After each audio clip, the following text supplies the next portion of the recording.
The story begins with a father that had many children. He loved his children so much and he wanted the best for them. He wanted them to live freely, and that is why he gave them something special. He gave them power. He had one condition, and that was to never ever open up the gate for anyone. One day, a strange man came at the gate and convinced one of the children to open it up. The child didn't know that this strange man had a whole army behind him.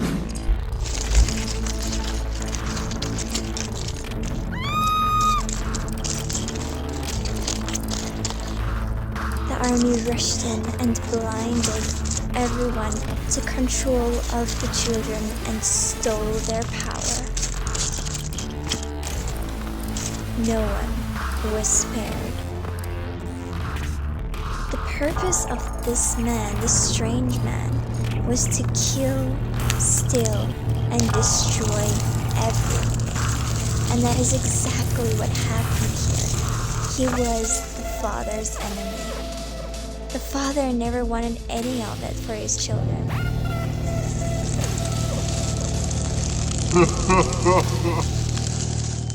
This battle has been lost, and the enemy won.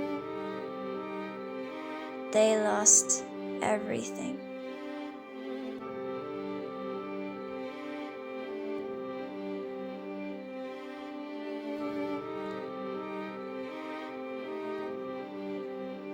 A father made rules to keep them safe and to ensure their freedom, but because they were under the control of the enemy, they couldn't obey.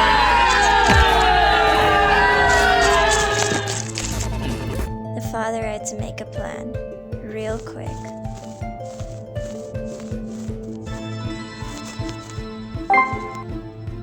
And then he thought of it.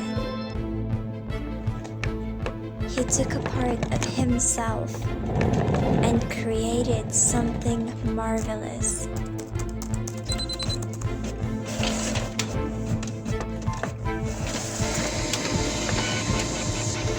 He would create a sun that would retrieve the power of the children. The sun would obey every commandment there was.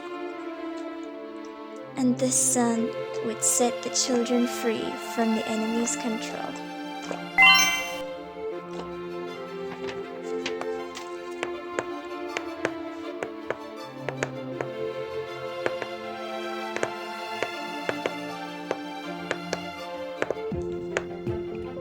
Like the father planned, the son did obey every commandment, and he taught the other children how to obey them too. Even the little one that messed up.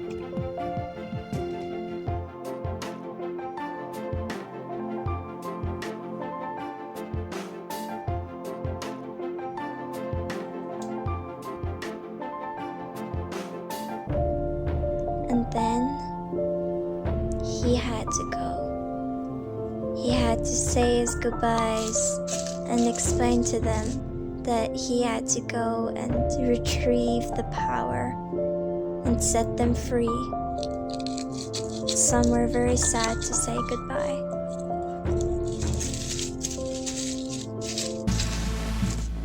Off he went. He went to the enemy's kingdom.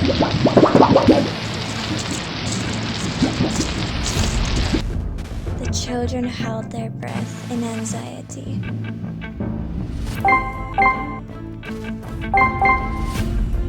He won. He won the battle. He won the fair battle and has come back home. He came back home to give the children the power. But he didn't just give them the power. He went to each and every child and asked them. Some said yes, and some said no. Those that said no remained under the control of the enemy. Those those that said yes, they are free from the enemy's control, and they could just live freely. They could see the world for what it was, and they could see Him, the one that saved them.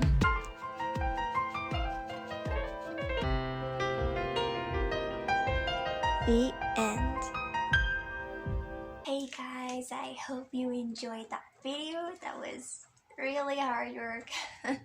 Okay, so now for the explaining. So the father in the story is God, of course, and we are the children. So God loved us so much that He gave us power. Now that power is not like whoosh, flying in the air. Sorry guys, no. That power is authority. We had that until Adam and Eve came, and they messed that up by going direct against God's order by eating the forbidden fruit. Now in the story, that is the child opening up the gate for the enemy. And yeah, the enemy walked away with our authority, with our power, with our identity and destiny. Because we have a reason upon earth, and then He took that away. So then God had to make commandments to keep the people safe and ensuring their freedom in a way. So I summed it up a little bit, but you guys can go read it in Exodus 20. Rule number one is only one God. Rule number 2 is don't make idols. Anything that is in the sky, that is on the ground, or that is in the sea, don't make idols of it and worship it. Now, idols is something that you make to worship. So, God is a jealous God. He doesn't want you to worship anything upon earth, but He wants you to worship Him. Rule number 3. Use God's name with respect. Rule number 4. Rest on the 7th day of the week. That is actually very important. Rule number 5. Love and respect your parents. Rule number 6. Don't kill anyone, or as a matter of fact, actually hurting someone, because that can be seen as an attempt of killing someone, so don't hurt anyone. 7. Be faithful to your husband or your wife. 8. Don't steal, don't lie. And 10. Don't be jealous of someone having something you don't have. Be happy with what you have. Okay, so those were the rules. But we were under the control of the enemy, and so it was impossible for us to obey those commandments. You can't obey Him, you kind of get punishment for it. So we were supposed to die. That punishment was death. We were supposed to die. But we didn't die. That is the awesome thing, because God is so merciful and so awesome that He sent a part of Himself, Jesus, to earth. So Jesus was God in the form of man, like the child the child in the story, the son in the story, was a part of the Father, but in a child's form. Okay, and Jesus taught us how to obey the commandments by giving only 3. Well, 2/3. 1 is love God, of course, and 2 is love your neighbor as you love yourself. So you need to love God, love your neighbor, and love yourself. Those are 3, and those 3 covers all the rest of the commandments. But anyway, okay, so He taught us how to obey those commandments, and then He had to go and retrieve the power again.